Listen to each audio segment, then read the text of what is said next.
Good evening, everyone, and thank you for joining us for today's Advent Member Talk. As you may know, this is our weekly event every Tuesday from 4:30 to 5. Each week features a different member on the topic of their choosing. So we get a lot of fun topics from voting information to information on social media, healthcare, you name it. Our members just have an endless amount of skills and information. So we're really excited to be able to create this opportunity for them to not only share their skills and knowledge with fellow members, but also with the greater Charlotte community. So I'm going to hand it over to Douglas, who's going to be discussing how the elections can affect your business. And so if you have any questions throughout the talk, please just comment them. We'll have a short Q&A at the end. All right, Douglas, I'll hand it over to you. Okay. Thanks, Sam, and thanks for inviting me this week. I just want to say thank you to everybody that's watching. I hope that you and your families are healthy and safe during this pandemic. Like most of you who are business owners, I am coming to you from a really guest room here in my house where I've set up an office space because of COVID, because of the COVID pandemic. Like Sam said, my name is Douglas Wilson. I go by Doug. I am the founder and principal of Alexander Wilson Consulting, which is a public affairs and political consulting firm here in Charlotte. This business has been in existence now for a year. I started roughly around this time last year, decided to step out on faith and take the skills that I learned in the political arena and public affairs arena to go out on my own. Actually, my launch party was at Advent last October around this year. And just seeing the work that Advent does and how the space was laid out, I decided to become a member. And that's why I did. So today I'm going to talk a little bit about how elections affect your small business. And I'm not like a big expert on taxes or on the economy or anything like that. What I do know is about campaigns and about politics. I know that politics could be a very sensitive issue. It's one of those issues that can make or break friendships. It can be an issue that is an argument around the Thanksgiving dinner table or any dinner table any time of the year. But to me, what politics is what I believe is it is public service. It is regular folks just getting involved and trying to make a difference in their community and running for office. I know that we see a lot on TV and in movies that makes the political arena look like a contact sport or look like a circus. And, a lot of it can be like that, but there are really good people in this industry. And it's very important that as business owners, that we take elections very seriously, not just the presidential, but our local elections here in Charlotte, our elections that are for Congress that happens every 2 years, because what the folks that we elect, what they can do when they get into office can have major effects on our business, both positive and negative. And so this year is very unique because one, the 2020 election cycle is probably the most unique one that our country has had since the 1860s. The outcome of this election will determine how the country goes for the next 50 some odd years. And with that will come effects on our businesses. Now, in preparation for this today, I did some research because I wanted to see what small businesses, what they were saying about elections and how they feel elections, in particular this one, will affect their business. And I found that Vistaprint conducted a survey I believe last month. And those of you know Vistaprint, a lot of us, when we first get started in with our business, a lot of us went to Vistaprint to do our business cards. Some of us still go to Vistaprint to do business cards and to get office material and to get supplies for our businesses. But one thing that this study found, which I thought was very interesting, was that uh, they interviewed 500 US entrepreneurs and they found that a fifth believed that their business could be in jeopardy based upon this election. And we know a lot of that has to do with the coronavirus and how the government is going to respond to the coronavirus as we go forward into 2021. So there's a lot of anxiety out there um, among business owners when it comes to the coronavirus. In normal times, most of the concern would be on taxes and on other key policies that affect the decisions that business owners like us make. Um, Another stat from that stood out a lot was that 11% said that they will be voting for the first time. So 11% of entrepreneurs in this poll said that they'll be voting for the first time this year. And I think a lot of that again has to do with the heightened uh, attention that this election has had on folks like us that are trying to determine, you know, what does 2021 look like for us? I'm sure many of you right now, like myself, are sitting down and trying to map out what 2021 will look like as we go into another year um, with COVID-19 still around and how that affects our bottom line. Um, some of the issues that a lot of business owners focused on in this poll was that 68% focused on the economy, 43% were focused on healthcare, and 26% is focused on tax reform. And this stood out to me because the way that elections affect your business really revolves around, I believe, these three areas. Whoever is elected, and I'm being nonpartisan here, whether it's a Republican or a Democrat, the decisions that those individuals make, from the president to the Congress, even to our state house and state legislature and our governor, has huge effects on the economy. Um, if there are policies that come out that may cut taxes for a certain bracket or raise taxes for another bracket, you can see that will have effects on the economy.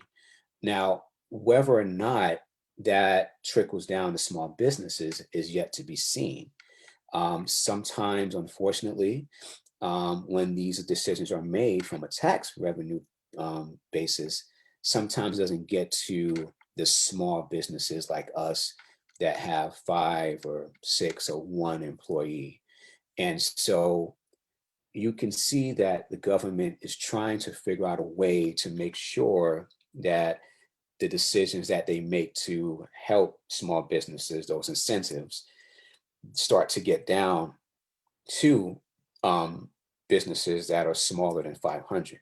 Because right now, unless it's changed, and I really could be wrong, that the way that a small business is defined is a little bit higher than really what small businesses are.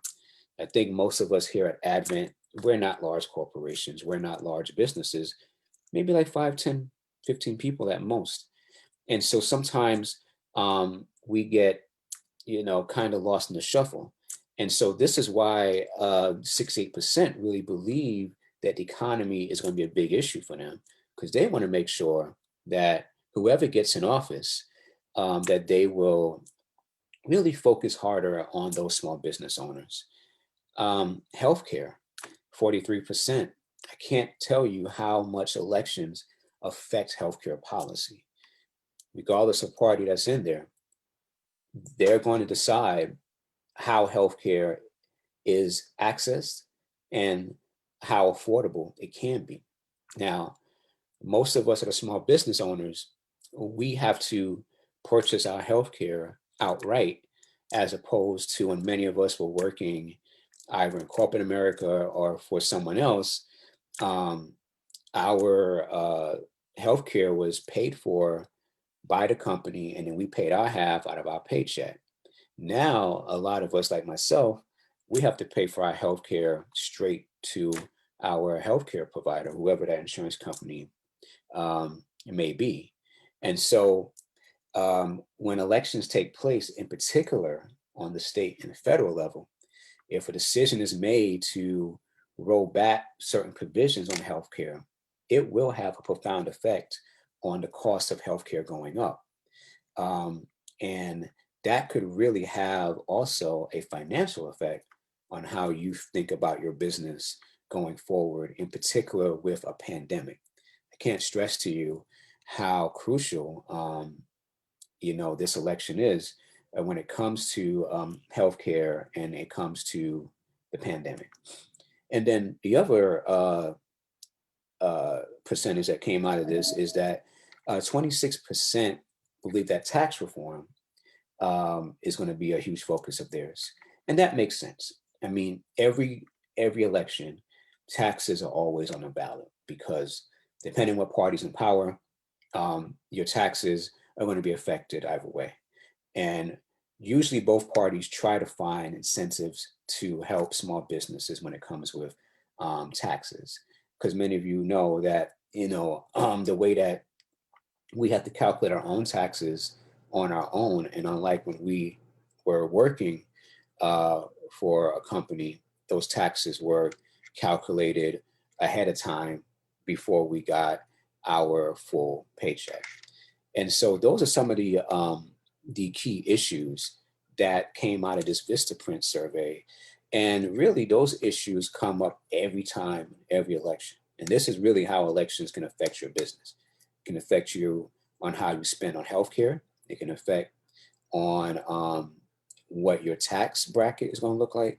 And it also can affect your overall decision on how you're going to operate in the next cycle, the next business year. Another thing that this survey found is that among the entrepreneurs that um, that was surveyed in this poll, they asked how many of them were going to vote in person and how many were going to vote by mail. So 55% said that they were going to vote in person, while 40% were going to vote by mail. And so you can see there's still a good number of people that will vote in person, but of course the pandemic has really, um, you know, had made people think twice about whether or not if they should go ahead and vote in person. And these are business owners that are saying that. So again, um, there are a lot of ways that elections can affect your business. And I always encourage business owners that I know personally to try to do their best to really pay attention to what's going on, not just in the stock market. Stock market is a whole different story, but what's going on in policy, what policies are being passed, not only by the Congress, but by our state house and state senate right here in North Carolina, because that way you're able to make sound decisions on what you should be able to do as a business owner going forward. Uh, One thing that I've tried that I'm striving for. I don't have any clients in this area yet, but one of the things that I would like to do is try to help business owners navigate through what I call the political communication of businesses, where just trying to figure out, okay, when this policy is passed, how does it affect my business? Um, like the Affordable Care Act is another good example that has affected businesses over the past decade and is providing health care to not only individuals, but to business owners as well. Depending on what happens with this election, the Affordable Care Act could either be taken away or it can be enhanced. The same thing with Medicaid and also with taxes as well. So you always want to make sure that you stay on top of that as much as possible.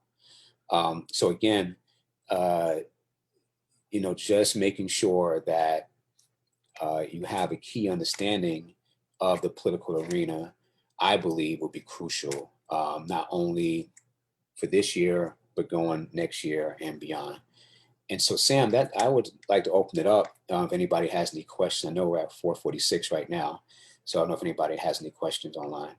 Yeah, absolutely. And we have a slight delay from Zoom to Facebook, so I'll give Okay. folks a minute to type in those questions if you'll just add them to the comments here.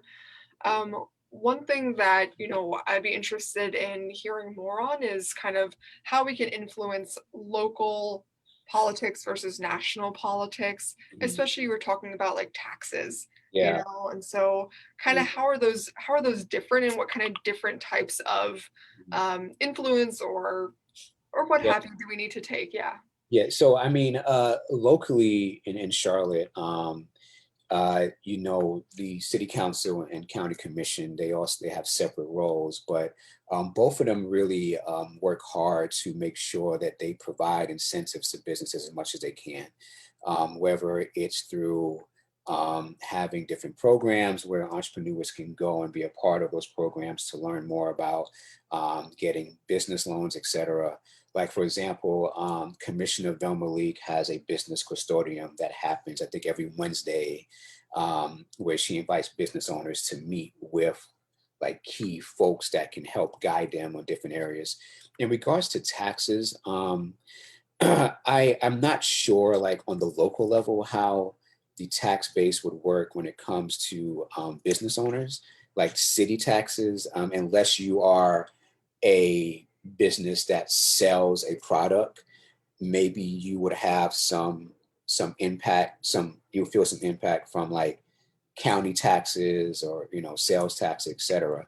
But from the state level, when it comes to like the income tax, that can affect you a lot because when you receive a payment from a client, the way that you determine how much you have to take out in state and federal is determined on what the tax bracket is at that current time. And so I think more you will feel more of an effect from state and federal than you would do local and city unless you are a person that sells merchandise. Oh, I think you just muted yourself. I always do that. I'm the person who's just always on mute. Uh, but we had a question come in. Do you think election days should be national holidays? That's a good question. I do, and the reason why I do is because I feel like that our democracy is so important, regardless of who you decide to vote for, that elections have to be taken seriously. Um, you know, we are part of one of the few democracies in the world where we have the ability to have a say in who runs our government, both local, state, and federal. And I think that making it a national holiday will allow everybody to be part of the process. Because right now, if you are working a job you know, where you can't work from home now with the pandemic, or you don't have proper transportation, it's going to be pretty hard for you to vote either early vote or in person. So it definitely should be a national holiday. Yeah, for sure. Another question. So you were talking about like all of these different issues, right? Yeah, Taxes, healthcare, what have you. There's so many things that businesses and individuals are impacted by. And so yeah. we have a question about the two-party system, and how do folks, Uh-huh. figure out how best to, align their interests when each side has so many different contrasting views, and we don't have other options outside of those two parties, at least here in North Carolina. Yeah, and that's a good question. I think it just comes down to the issues that really drive you. So, like, let's take the Affordable Care Act. Pretty good issue to talk about. Um, Democrats believe that Affordable Care Act is a is working because it's provided healthcare to millions of Americans. It has helped small businesses in regards to having healthcare for themselves. There are countless stories that show where folks have said that they wouldn't be here if it wasn't for having that access to healthcare through the Affordable Care Act. And Democrats understand that there are a lot of issues that need to be addressed with it, and they want to um, expand on it. In addition, they also want to expand Medicaid, which is a key part of the Affordable Care Act. Republicans believe that the Affordable Care Act costs too much money, that that there are better alternatives, and that um, in their opinion that it's socialized medicine, meaning that it represents a European model of medicine that they are ideologically against. And so, if you are someone that believes in affordable health care and maybe have seen the benefits and the complications of not having affordable health care, then you're going to more go to the Democratic side. If you believe the Affordable Care Act costs too much money and it's costing your business too much money because of, I don't know, taxes or what have you, then you're going to go more to the Republican side. So it just depends on what your issues are and what your common interest is. Um, I think I would do you a disservice talking to you as a business owner, although if you see my bio, you would know what side I'm on.